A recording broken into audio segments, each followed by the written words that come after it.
Start natin, guys. Ayan. Is it worth it to buy a used car?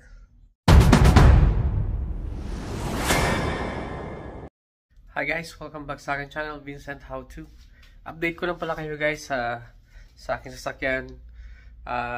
Di ba nga yung battery hindi na gumana last time at binoost ko lang, gumana ulit. And then in-observe ko siya kung tuloy-tuloy na yung kanyang pag-i-start. So ngayon guys, eto, tingnan natin. Start natin guys. Ayan. Ayan. So tuluyan ang bumigay guys yung battery ng sasakyan. Oh no! And that's the indicator na magpapalit na nga tayong battery. So bibili na ako ng battery ngayon. Hindi na siya reliable. Kaya yeah, palit battery na tayo guys. Tanggalin ko na yung battery ng sasakyan ko. Then punta ako ng Canadian Tire ngayon. Mas maganda doon kasi nga may points ako magagamit. Hindi ako maglalabas ng malaking pera para sa battery.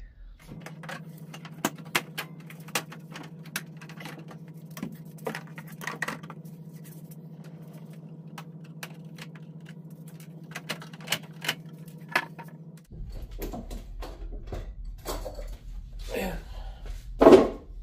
So, yun guys. Tanggal ko na yung battery. Galing sa sasakyan. So, yeah. Dadalhin ko to sa Canadian Tire. Ipapalit natin yan. Kasi nga may rebate kapag dala mo yung lumang battery. Bibili ka ng bagong battery. May rebate. Kumbaga discount. So, yeah. Tara guys. Punta tayo doon. Samahan nyo ako. Hanap tayo ng battery. Sasakyan. So, parts at here.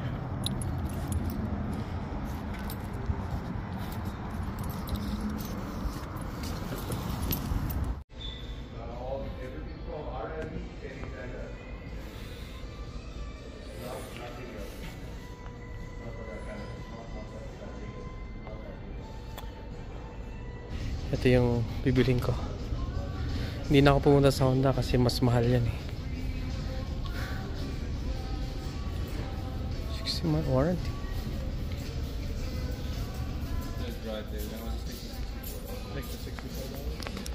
Pag na ako sa bahay at nakabili na rin ako ng ito, battery para sa aking Honda Pilot. Motomaster Eliminator, may 5 years warranty yan. Medyo pricey ito guys kasi nga dahil may 5 years warranty. So within 5 years magkaroon to ng problema from the day na binili mo siya, irreplaceable ito. Iti-test nila doon and i-replace nila to kapag may sira. So kaya ito yung pinili ko. Kakabit na natin siya and yeah, magiging maayos ito.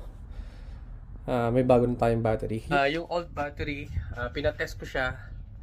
Pwede pa naman daw siyang gamitin pero talagang hindi na siya tatagal. It's 5-year-old battery na. Kasi 2019 siya na manufacture. And nailagay siya rito I think 2020. Nung nagpalit kami ng battery dito nung pagkabili ko nitong Honda Pilot. Is it worth it to buy a used car? Lalo na kapag marami ng maintenance. Well, huwag kang bibili ng used car kung hindi ka handa sa mga bagay na to, sa mga maintenance na biglaan. Kasi nga talagang mauubos ka. Maya't maya mayroong problema.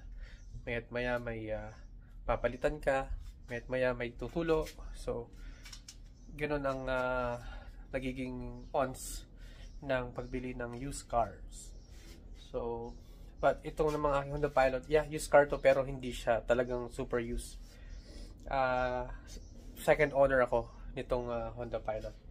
Yung Honda Civic, yun talaga ang binili ko siya ng pataas na yung mileage. Almost 20 years, 18 years na siya this year. Kaya marami na talaga siyang maintenance. Marami na siyang sira na lumalabas. At yun, kailangan siyang ayusin. But, ang purpose ko nga nun is gamitin siya hanggang sa talagang bumigay siya. Kung makita nyo lahat ng DIY ko sa video ay sa Honda Civic. Kumbaga marami na ako napalitan doon. Marami na akong inayos. Marami ng maintenance. Kaya talagang yeah, it's up to you kung gusto nyo ng ganyang sasakyan. Mura nga, pero marami rin siyang gagawin.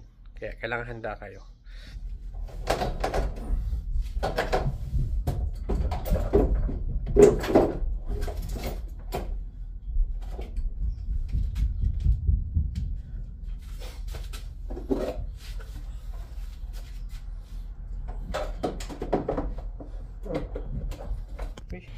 So, yun guys, naikabit ko na tong aking bagong battery.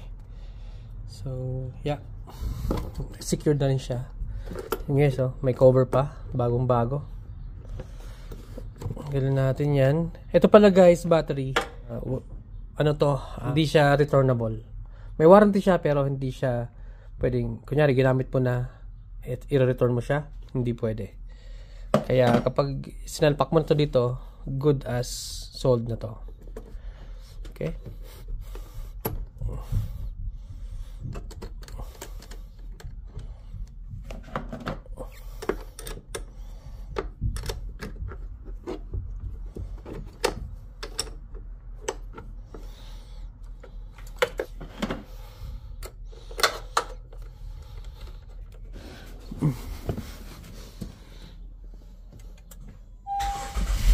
Yun.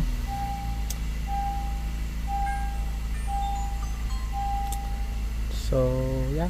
Bagong battery guys. Napalitan na natin.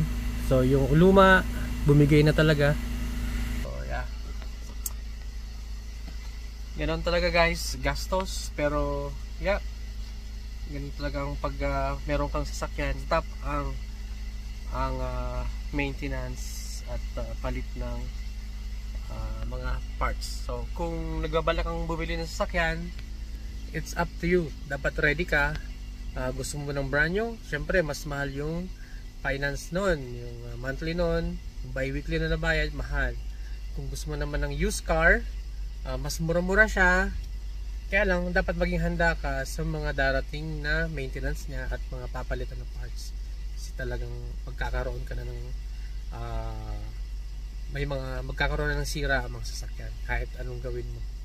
So, yun guys, yun lang yung share ko sa inyo ngayon. Once again, Vincent How To. If you would like to subscribe to my channel, if you like this, kung nakarating ka na sa part na to, at sa mga bagong subscribers ko, thank you so much. Thanks for your support, and please always be safe and God bless. Alright.